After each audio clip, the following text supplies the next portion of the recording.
आज हम आपको गैस चार्जिंग के मेथड बताने जा रहे हैं। इसमें 5 काम 1 बाय 1 किए जाते हैं। सब सीरियल से करे जाएंगे, कोई आगे पीछे नहीं किया जा सकता है। पहला फ्लश करना, दूसरा लीकेज चेक करना, तीसरा वैक्यूम करना, चौथा गैस चार्ज करना और पांचवा पिंच करना। जब गैस पूरी हो जाए, पूरा तसल्ली हो जाए तो पिंच करना। इस वीडियो में हम आपको पूरी तरह से समझाएंगे गैस चार्जिंग का, और आने वाले वीडियो में हम जितने पांचों तरीके हैं 5 वीडियो से हम आपको प्रैक्टिकली कर करके दिखाएंगे। आज की वीडियो में हम आपको बता रहे हैं, ये जरूरी है, पहले आप देख लें, आप पहले समझ लें, उसके बाद देखेंगे तो बहुत आसानी से समझ में आ जाएगा। तो फ्लश करना सबसे पहले हम समझते हैं, क्योंकि पहला काम है इसलिए फ्लश करना पहले हम समझ लेते हैं। इसमें कई तरीके हैं फ्लश करने के। तो पहला तरीका यह है कि हम जो है सक्शन लाइन को सक्शन से अलग करेंगे। सक्शन लाइन कौन सी लाइन होती है? जो कूलिंग कॉइल से आकर कंप्रेसर पर लगती है, वो सक्शन लाइन है। अगर फ्रिज या फ्रिज जैसे कोई मशीनें हैं तो कंप्रेसर से लगभग 6-7 इंच ऊंचाई पर एक जोड़ लगा हुआ होता है। आप उसको गर्म करें और वो पाइपों को अलग कर लें। एयर कंडीशन में कंप्रेसर से लगभग 1.5-2 इंच की पाइप काफी मोटी होती है, इसके अंदर सक्शन लाइन आ जाती है। ये आप देख रहे हैं कंप्रेसर से एक सक्शन लाइन आ रही है कूलिंग कॉइल से, और ये कंप्रेसर से ज़रा सा मोटी पाइप निकली हुई है। ये सक्शन लाइन इसके अंदर चली गई। तार से आपको ये हिस्सा जो है गर्म करना है। जब ये बेंतिहा लाल हो जाए, तो इसको प्लास या समसी से हल्का सा उठा ली, ये अलग हो जाएगा। ये दोनों चित्र एक ही हैं, अलग अलग डायरेक्शन से खींची गई है। इसमें भी वही चीज़ है, सेम डायरेक्शन वही है कि ये पाइप को आप गर्म करेंगे और जब ये बेंतिहा लाल हो जाए तो इसको आप समसी या प्लास से जो है आप इसको ऊपर खींच लिए, ये अलग हो जाएगी। ये भी आप देख रहे हैं, बहुत साफ साफ दिख रहा है मीटर से जो है ये पाइप निकली हुई। अगर इस पाइप को निकालना है, वही बिल्कुल सेम जो है वही है कि आप इस पाइप को गर्म करें और यहाँ इसको जो है आप पाइप को जब भी बेंतिहा गर्म हो जाए उठा लें। सेम वही चीज़ जो है अलग अलग थोड़े से डायरेक्शन से ये खींची गई है इमेज, और इसको जब ये लाल हो जाए तो इसको खींच लें। दोनों जो है एक ही हैं। जो भी हम आपको फिगर दिखा रहे हैं वो एक ही से जैसा अलग अलग एंगल से लिया गया है, और ये इस तरह से आपको बहुत अच्छी तरह से समझ में आ जाएगा कि हमें कौन सी पाइप गर्म करनी है और कैसे अलग करनी है। ये फ्रिज का है, ये देखिए कंप्रेसर, ये ऊपर से सक्शन लाइन आ रही है और ये कंप्रेसर के सेक्शन में जुड़ गई। कंप्रेसर से 6-7 इंच दूर पर देखिए ये जोड़ दिख रहा है, ये जोड़ दिख रहा है, ये देखिए ये जोड़ दिख रहा है। चाहे आप यहाँ से इसको गर्म कर लें, ये है, कोई भी 2 जोड़ है इसमें, तो 2 जोड़ है, यहाँ से गर्म करिए। आपको ये जो है ये पाइप अंदर गई, इसलिए इस पाइप को गर्म करना है, और प्लास या समची से इस पाइप को जब उठाएंगे तो ये अलग हो जाएगी। दोनों एक ही हैं, अलग अलग एंगल से खींचे गए हैं। तो ये फ्लश करने में जो है, और जब ये पाइप अलग हो जाए तो वर्षा इस कंप्रेसर को चालू कर दें और इसको जो है अंगूठे से बंद कर लें। ये तो खैर हम आपको प्रैक्टिकली दिखाएंगे आने वाली 5 वीडियो में। तो इस तरह से ये पाइप लगी हुई होती है। देखिए, पाइप को सक्शन लाइन को सक्शन से अलग करने का एक मेथड होता है, हालांकि बहुत मामूली बात है, आपको भी मालूम होगी। बहरहाल जिनको नहीं मालूम है उनको बता दें कि जब 2 ज्वाइंट को गर्म किया जाता है तो उस पाइप को गर्म के लौ जो है, टार्च की लौ जो है, वो उस पाइप पर रखी जाती है जो मोटी हो। एयर कंडीशन में आप उसको गर्म करिए। जब वो पाइप इस कदर लाल हो जाए कि लगे कि बहे के तब बहे, बिल्कुल बहुत लाल हो जाए, तो समसी से, प्लास से, किसी चीज से सक्शन लाइन को ऊपर की ओर ठुनकी मारे और वो अलग हो जाएगी। अगर जो है दोनों एक जैसी पाइप हैं तो कैसे गर्म की जाएगी? जो पाइप बाहर है उसको हम गर्म करेंगे, जो पाइप बाहर है उसी पे लौ रहेगी, और जब ये पाइप बेंतिहा गर्म हो जाए, बहुत सुर्ख हो जाए, तो जो पाइप अंदर है उसके ऊपर प्लास या समसी से जो है हल्का सा ऊपर खींचेंगे और ये पाइप अलग हो जाएगी। पाइप ठंडी हो जाने के बाद आप मशीन का कंप्रेसर को चालू कर दें, सक्शन लाइन को अंगूठे से बंद कर लें, और जब बहुत ज्यादा प्रेशर हो, अंगूठा हटा लें तो बहुत सा तेल आपको दिखाई देगा। ये फ्लैश आपको तब तक करना है जब तक के फ्लैशिंग में तेल आना बंद ना हो जाए। लेकिन कोशिश आपकी क्या होनी चाहिए, कम से कम समय में फ्लैशिंग होनी चाहिए। दूसरा इससे अच्छा तरीका यह है कि आप जो है कंडेंसर को फिल्टर से अलग कर लें। कंडेंसर को पहले फ्लश कर लें, उसके बाद कंडेंसर को फिल्टर पर लगा दें और पूरी मशीन को एक साथ फ्लश कर लें। ये पहले से ज्यादा अच्छा तरीका है। तीसरा तरीका जो इन दोनों से अच्छा है कि कंडेंसर को मशीन के डिस्चार्ज से अलग करके जो आपका वर्कशॉप का कंप्रेशर, अपना कंप्रेशर है, उसके डिस्चार्ज से कनेक्ट कर दें। अपना कंप्रेशर जिसे हम लोग वर्कशॉप का कंप्रेशर कहते हैं, उसको चला दें और पूरी मशीन को फ्लश कर दें। देखिए ऐसा होता है जब हम फ्लश करते हैं तो हवा में आपको मालूम है ऑक्सीजन भी है, उसमें नमी भी है, और ये तेल में और कंप्रेशर के भाग जो हैं, जो भी घूमने वाले भाग हैं, पिस्टन सिलेंडर या जो भी हैं, उसमें ये जो है चूंकि लोहे का है, ऑयल में ये रिएक्शन करती है, उस पे ऑक्सीजन है, लोहे से रिएक्ट करेगी, तो कंप्रेशर को नुकसान पहुंचेगा और उसमें जो है आगे चलकर प्रॉब्लम आ सकती है। तो इससे अच्छा ये है कि आप अपना कंप्रेशर फ्लैशिंग में यूज करें। अपना कंप्रेशर जो है फ्लैशिंग में यूज करें। पहले जो है कंप्रेशरों में मिनरल ऑयल पड़ते थे, अब इतने ऑयल पड़ गए हैं, उसके लिए हमारी वीडियो है, आप देख लीजिएगा ऑयल पर, नंबर इस वक्त याद नहीं है, तो बस इसी 2-4 आगे पीछे आपको ये वीडियो मिल जाएगी। ये तेल जो है ऑक्सीजन से, नमी से रिएक्ट करते हैं और बाद में वो काफी प्रॉब्लम हो जाती है। मैंने जो भी आपको तरीका बताया है लोग करते हैं, तीसरा तो बहुत ही कम करते हैं, पहले दो तरीके बताए हैं वही यूज करते हैं। लेकिन इन तीनों से अच्छा ये है कि आप नाइट्रोजन से फ्लश करें। नाइट्रोजन के ऊपर जो है हम वीडियो बना चुके हैं, शायद 109 नंबर है, 109 नंबर की वीडियो जो है वो नाइट्रोजन के ऊपर है, आप उसको देख लीजिएगा, उसके रेगुलेटर कैसे है। तो नाइट्रोजन से आप फ्लश करेंगे तो सबसे बेहतर तरीका जो है वो नाइट्रोजन से है। फ्लश करने के बाद हम दूसरा काम करेंगे।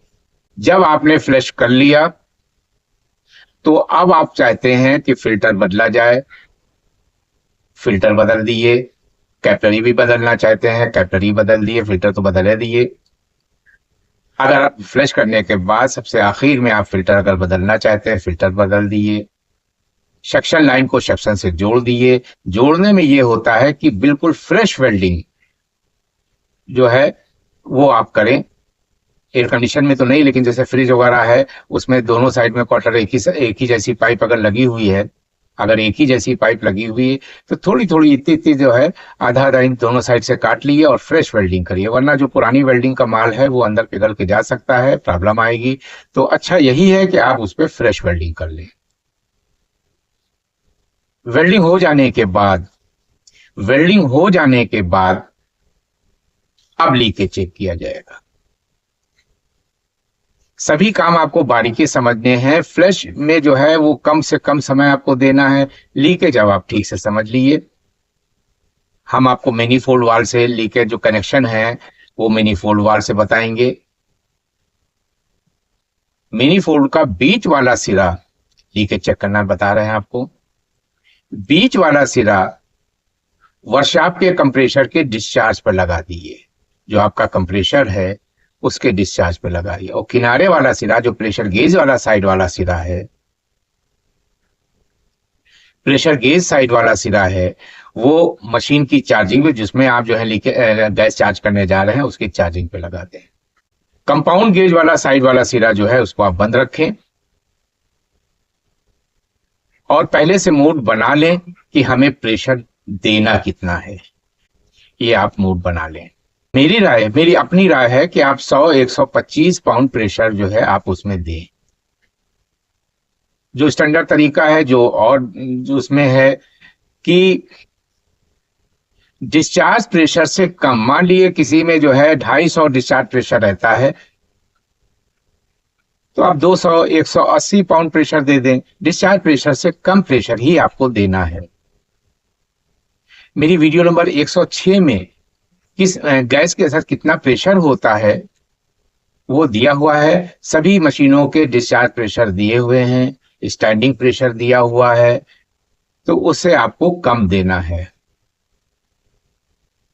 जब आपकी मर्जी का हो, अब आप जब आपने वर्कशॉप कंप्रेसर चालू कर दिया, प्रेशर गेज की सुई धीरे धीरे ऊपर जाएगी और आपका जब मर्जी का प्रेशर हो जाए, जब आपका मर्जी का प्रेशर हो जाए तो पहले वर्कशॉप के कंप्रेसर को बंद करें, फिर वाल्व बंद करें।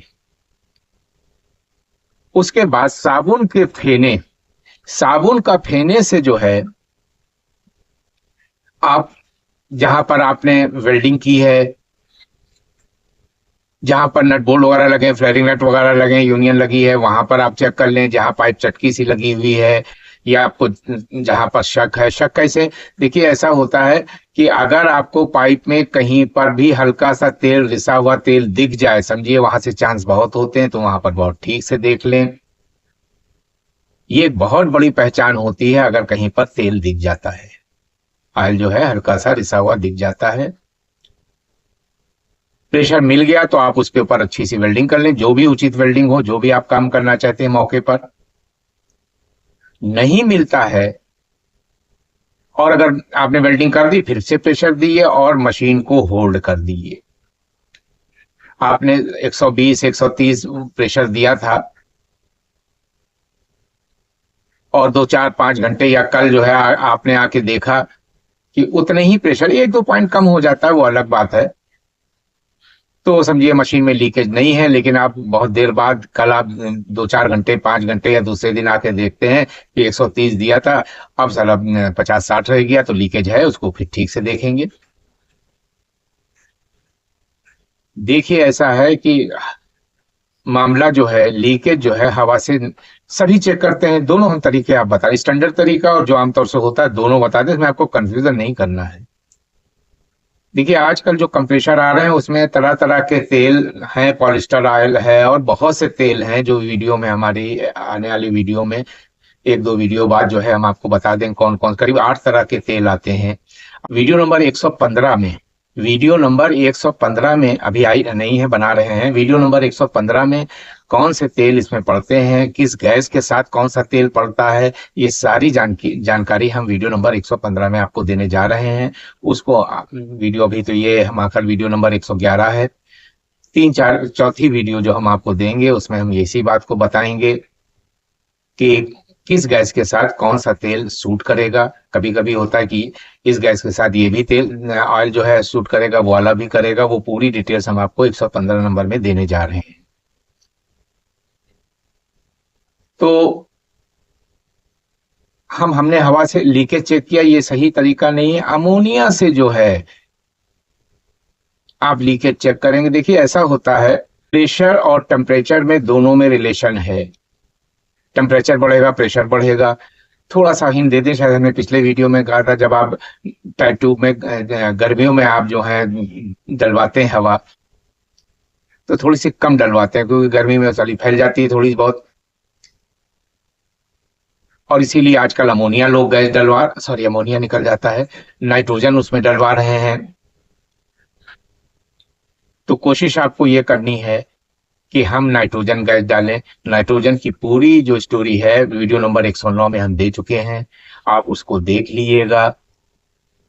और अगर होल्ड करने के बाद भी प्रेशर कम, बिल्कुल वैसे ही है, तो लीक नहीं है।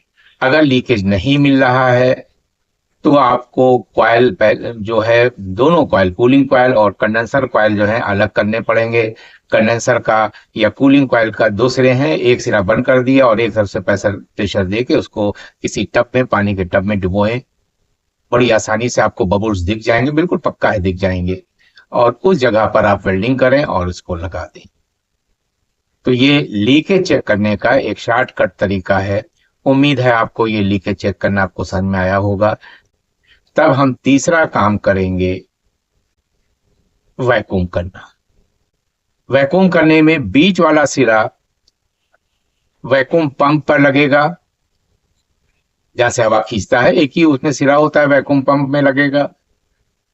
और अब कंपाउंड गेज वाला प्रेशर गेज से वो चार्जिंग लाइन लगी हुई उसको हटाकर जो है आप जो है कंपाउंड गेज में लगा दें, और कंपाउंड गेज वाला सिरा जो है मशीन की चार्जिंग में लगेगा और मशीन के कंप्रेसर को चालू कर दें।